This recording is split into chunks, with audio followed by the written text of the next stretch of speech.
The witnesses tell me that that car came down this road, slammed into this tree. You can see the tree still intact, but branches are snapped everywhere. I spoke with neighbors who tell me they heard at least 4 gunshots. And if we look down this road, down California Avenue, you could see several roads still blocked off. You could only walk to about here on Old A1A before it slopes off, and you can see the rest of the road has completely crumbled. I'm standing under one of those new LED lights. I'm going to have my photographer shut off his lights so you could see just how bright these lights really are. This is the report I've been going through for the past 13 hours, all 105 pages of it. If you live in St. Augustine, you need to listen to those mandatory evacuations because Hurricane Matthew isn't even here yet. It's coming later this evening.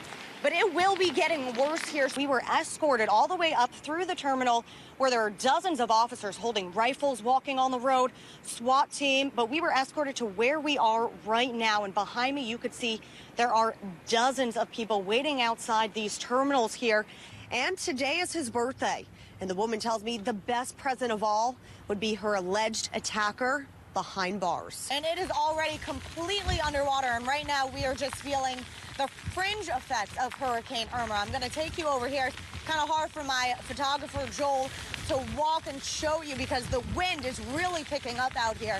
Within the last hour, he was still driving around visiting different polling locations, talking to his supporters and thanking them for all that they've done. Since the beginning of the year, Florida Highway Patrol has worked more than 100 crashes on US 17, with close to 40 people getting hurt. And this is all happening on about a 5-mile stretch. The owner is denying almost everything listed in this police report. He tells me he did get upset when he got ticketed for an expired vehicle registration, but he says he never said anything about his employees spitting in officers' food. The new feature on Snapchat allows people to see where you are as long as the app is open. And some people tell me they think Snapchat has crossed the privacy line. So far this year, 7 vendors had their access terminated for not following the rules. Only 2 have followed up and complied with the requirements. That means 5 vendors could still be misusing your information. Your name, address, driving history, up for sale. The Florida Department of Highway Safety and Motor Vehicles is profiting by selling your personal information. Well, that doesn't sound legal. I mean, it sounds like the state attorney's office needs to be doing something about it. But it is legal under Florida statute, and the department has been doing it for decades. The fact that it's legal doesn't make it moral or correct. The information is not supposed to be used for marketing purposes. But Action News Jack's law and safety expert Dale Carson tells me there's really no way to monitor what is being done with the information being sold. There's no real way that the government can prevent misuse of our personal information. And that's just inappropriate. For close to a month, we pushed the department for answers. A spokesperson for the Department of Highway Safety and Motor Vehicles tells us the way it works is that any vendor wanting to buy information must first agree with their terms and specify how they're going to use it. Most drivers tell us they had no idea this was happening. That's incredible. I just don't think that our information should be sold like that. During our investigation, we found 84 vendors were buying personal data in Florida. And in the last fiscal year, the department raked in more than $70 million, all going into the state's Highway Operating Trust Fund. It would be nice to know who's getting my information. Carson says even though it's legal, ultimately it could put people at risk. If people have your address or are looking into this information for evil reasons, they could use it to harm us. These are just a few of the charred pages from that man's yard. A neighbor tells me that his dad helped that man and his wife evacuate last night, and the man was crying all night and feels extremely bad for the damage that he caused. I heard an explosion and I heard 2 little chihuahuas barking. That's what Kimberly Davison tells me she heard before coming outside and seeing fire engines racing past her, nearly running her over to get to the fire that started in her neighbor's yard. It was right in the woods, right on the edge.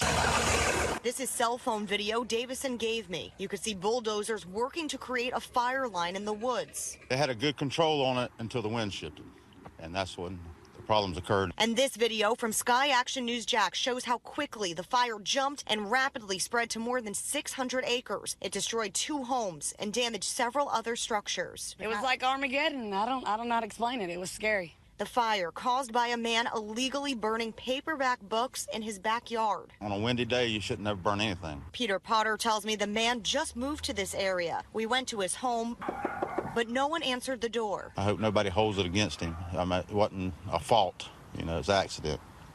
Unfortunate accident. There must be hundreds of charred pages covering this man's yard.